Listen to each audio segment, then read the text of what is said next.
To discuss this is the UK and Ireland manager of Clear Now, a global company specialising in logistics and customs clearance. Richard Bartlett, and Victoria Scholar of Interactive Investor is still with us in the studio. Richard, let's go to you first. Pretty horrendous pictures there, aerial shots of all those lorries backed up. Is there any sign of clearance? Good afternoon, Liam. No, not at the moment. I mean, one of the biggest issues we've had here in the UK is obviously the P&O fiasco. A lot of people, even P&O, said that this would clear up pretty quick. We're already seeing that that's not particularly happened. And that's a huge backlog because obviously lots of vehicles are already booked. You know, they're already booked weeks in advance or week in advance. You know, they've got accounts with P&O. They're having to find alternatives. The speed's not there because obviously you're losing that regular lane every twice, 3 times a day, which you're losing. So obviously that has a backlog on all the other ferry companies. And that's what happens, unfortunately. And it's that whole knock-on effect. And we're certainly seeing, as you've seen in these, you know, it's heartbreaking to see so many vehicles parked up. And, you know, there's lots of things on there. I've been in this industry a long time. That's costing each and every haulier that's sat there today. It's costing them money. And it's money they can't recoup in a lot of cases. Victoria, it's months since lockdown ended. You get a sense that the global economy has never really got back into gear, not least the UK. Ongoing supply chain issues that we're seeing at Dover and elsewhere, that we're seeing in car factories. It all means more inflation, doesn't it? Aside from the Russia-Ukraine war. Yeah, it's interesting because at the beginning of the year, the biggest concern for markets was inflation. And that was even before we had the price pressures between the tensions from Russia and Ukraine. But that really was laid bare by the UK growth figures this morning, because on the one hand, the service sector has been performing very, very well. We've seen a rebound in tourism and demand for accommodation and travel services. But a lot of that was offset by declines in the manufacturing industry, particularly in the auto sector and the computer goods sector, which have still been struggling with these supply chain bottlenecks. They can't get semiconductors, can they? They can't get steel. They can't get a lot of their raw materials. Yeah, and that is the backdrop that we're operating under even before the price pressures that have come about from Ukraine. So it's a really, really difficult one. And we get UK inflation figures later this week, and that's expected to see prices rise to about 7%. And then we're looking towards above 8% in the coming months. So some really severe pricing pressures, particularly for some consumer goods that are essentials, the likes of lower cost food. We might have seen a bag of pasta move from, say, 20 pence to 40 pence, which actually represents 100% of inflation. So although that is the headline figure, a lot of people will be saying, well, I'm actually feeling the squeeze even more than that. Particularly lower income households who disproportionately spend on food.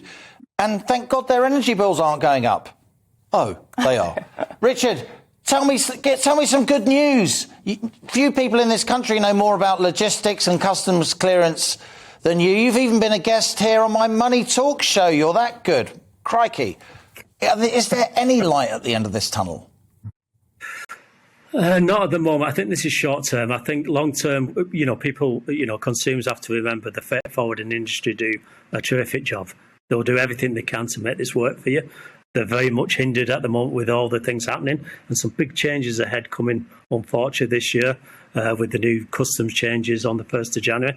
And we've got the food importers coming in towards the end of this year, where there's going to be no more documentation. So we're going to see some challenges. And actually, if you remember last year in our Money Talks, we actually predicted around 7% inflation. So we wasn't far off that prediction. I'll tell you what I am seeing, and this is interesting for a lot of consumers. We've been very heavily reliant on the Chinese markets and other markets, and I'm seeing a shift in that. I'm seeing a shift that people are actually bringing the goods closer to home. Obviously, the P&O is a short term. This will get better. It'll resume sooner or later. But we're certainly going to see a lot quicker. We're seeing long delays in China with COVID, especially with COVID. At the moment, they've closed 2 ports again, and that's a huge resource on people who are buying containers. You've got that 36, 40 days transit. People are now shifting more into Europe. So even with Brexit, we're going to see a shift in business into Europe, and we're going to see European as probably our strongest partner in the next 2 or 3 years. So it's, I think there's some positives, Liam. I think customers have to see this as short term. Don't get too worried with all the news and everything what's going on. It will ease itself, get Easter out of the way. We'll start to see an ease up, I hope. Victoria, I guess one saving grace there's lots of bad news out there. It's not just the UK. That food price inflation number that I cited at the top of the show, 13% rise in March alone. That was a global number.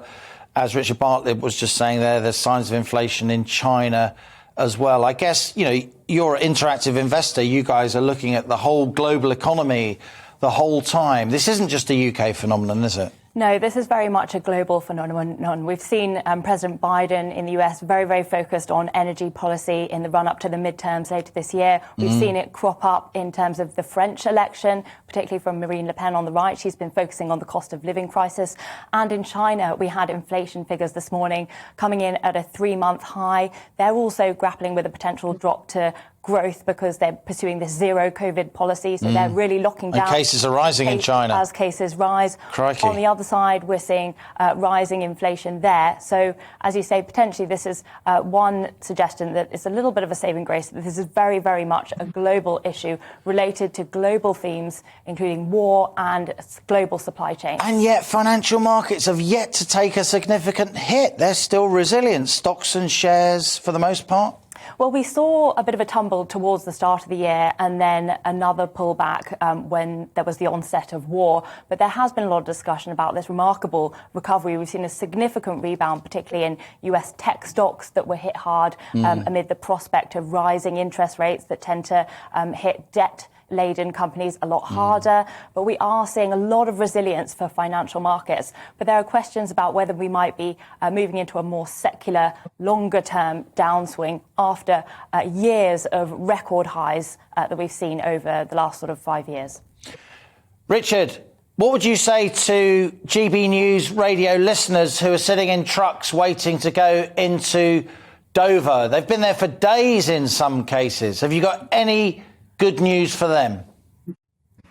The only good news I've got is they get to listen to you, Liam. So that's a bonus.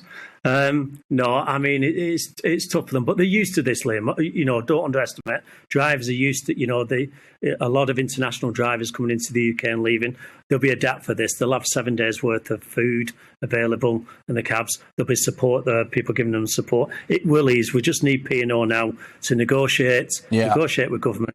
Get these ferries going. They had a failed attempt last week. They need to get this on board, and government really needs to support. Get hold of P&O and get this. Otherwise, this is going to stay for a few more days, and it's no good to anybody. Well, Richard Bartlett, logistics expert at Clear Now. Always good to benefit from your expertise here on the show, as indeed it is with Victoria Scholar. Great to have you here on The Money once again. Victoria Scholar there of Interactive Investor, friend of the show.